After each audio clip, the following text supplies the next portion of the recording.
Dear friends, welcome to Devisaram vlogs.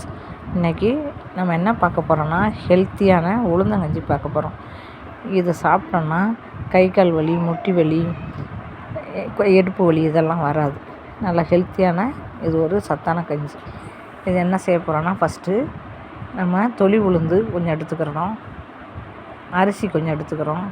அது அளவு ஒரு கப்பு உளுந்துன்னா ஒரு 2 டீஸ்பூன் அரிசி சேர்த்துக்கலாம்.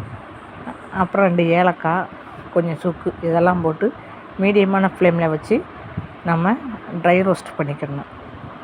அதை ஒரு 5 நிமிஷம் ஆற வச்சுட்டு அடுத்து ஒரு மிக்ஸி ஜாரில் அதை சேர்த்து நல்லா பவுட்ரு ஆக்கிடணும். நல்லா நைஸாலாம் ஆக்கணும்னு அவசியம் இல்லை, கொஞ்சம் நெருன்னு இருந்தாலே போதும். அந்த அளவுக்கு நம்ம அரைச்சிக்கிறோம். அதுக்கப்புறம் அதை ஒரு பாத்திரத்தில் எடுத்து வேண்டிய அளவுக்கு தண்ணி ஊற்றி கட்டி இல்லாமல் கலந்து கரைச்சி வச்சுக்கிறோம். அடுத்து பார்த்திங்கன்னா, அதை அடுப்பில் வச்சு, ஏன்னா ஃபஸ்ட்டு நம்ம கட்டி இல்லாமல் கலந்து வச்சா தான் நல்லது. அப்புறம் அடுப்பில் வச்சு அதை நல்லா சூடாக நல்லா காய்ச்சிக்கிட்டே இருக்கிறோம். இது குழந்தைகளுக்கும் நல்ல சத்து தான், குழந்தைகளுக்கும் நம்ம கொடுக்கலாம். அப்போ நம்ம கலந்து அப்படியே அடுப்பில் வச்சு காய்ச்சிட்டு இருக்கும்போது என்னென்னா, அது ஓரளவு நல்லா வெந்து நல்லா கலர் மாதிரி வரும். அப்படி கலர் மாதிரி வரும்போது நம்ம நாட்டு சர்க்கரை, இனிப்புக்கு தேவையான அளவுக்கு நம்ம நாட்டு சர்க்கரை போட்டு நல்லா திரும்பியும் நம்ம கலந்து விட்டுகிட்டே இருக்கலாம். சுகர் பேஷண்ட்டாக இருந்தீங்கன்னா இனிப்பை கொஞ்சம் குறைச்சிக்கலாம். உங்களுக்கு எந்த அளவுக்கு உங்களுக்கு சுகர் தேவைப்படுதோ அந்த அளவுக்கு நீங்கள் நாட்டு சர்க்கரையை கலந்து அப்படியே நம்ம திரும்பியும் கிண்டிகிட்டே இருக்கணும். அப்படி இருக்கும்போது அது ஓரளவு கெட்டியான ஓரளவு பதத்துக்கு வரும்.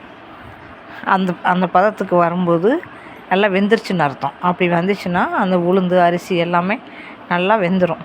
அப்போ நம்ம அது நமக்கே தெரியும், அந்த கலர் மாறி வர்றது உங்களுக்கே தெரியும். அப்போ நம்ம என்ன செய்யணும், நம்ம ஏற்கனவே ஒரு இடத்துல நம்ம பக்கத்தில் அடுப்பில் பாலை வச்சு காய்ச்சி வச்சுருக்கோம். பால் தேவைன்னா நம்ம யூஸ் பண்ணிக்கலாம், அது ஹெல்த்துக்கு நல்லது தான். காய்ச்சி ஆற வச்ச பால் இல்லை சூடாக கூட ஊற்றிக்கலாம், ஒன்றும் பிரச்சனை இல்லை. ஏன்னா அது நமக்கு பால்லேயும் ப்ரோட்டீன் இருக்குது, இந்த சத்தான கஞ்சியும் நமக்கு நல்லது தான். அதனால் பால் தேவைன்னா நம்ம ஊற்றி திரும்ப கலந்துக்கலாம். அப்படி தேவையில்லை அப்படிங்கிறவங்க அதை ஸ்கிப் பண்ணிடுங்க.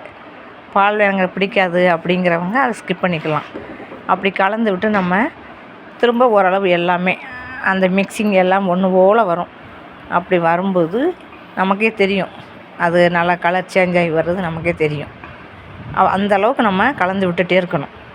அதுக்கப்புறம் அது ஓரளவு நல்லா நுரையெல்லாம் பொங்கி நல்லா வெந்ததுக்கப்புறம் நம்ம எடுத்துக்கலாம். இதை குடித்தோன்னா நம்மளுக்கு காலையில் நம்ம காஃபி டீக்கு பதிலாகவும் இதை எடுத்துக்கலாம். இல்லைனா ஈவினிங் நமக்கு தேவைப்படுது, நமக்கு ஹெல்த் ட்ரிங்க் தேவைப்படுது அப்படின்னா நம்ம ஈவினிங்கும் இதை காய்ச்சி குடிச்சிக்கலாம். இது ஓரளவு நல்லா வெந்து வந்ததுக்கப்புறம் டம்ளரில் ஊற்றி சர்வ் பண்ணுங்கள். இது குழந்தைகளுக்கு இந்த டேஸ்ட் ரொம்ப பிடிக்கும். இப்போ ஃபாஸ்ட்டான அந்த வேர்ல்டில் மார்னிங்லாம் எல்லாருமே சாப்பாடை ஸ்கிப் பண்ணிடுறாங்க. அவங்க வேலைக்கு போகிறவங்கலாம் இந்த ஹெல்த் ட்ரிங்க் எடுத்துக்கிட்டிங்கன்னா உங்களுக்கு ஹெல்த்துக்கு நல்லது, எலும்புக்கும் நல்லாயிருக்கும். இதே மாதிரி நெக்ஸ்ட் வீடியோவில் சந்திக்கலாம்.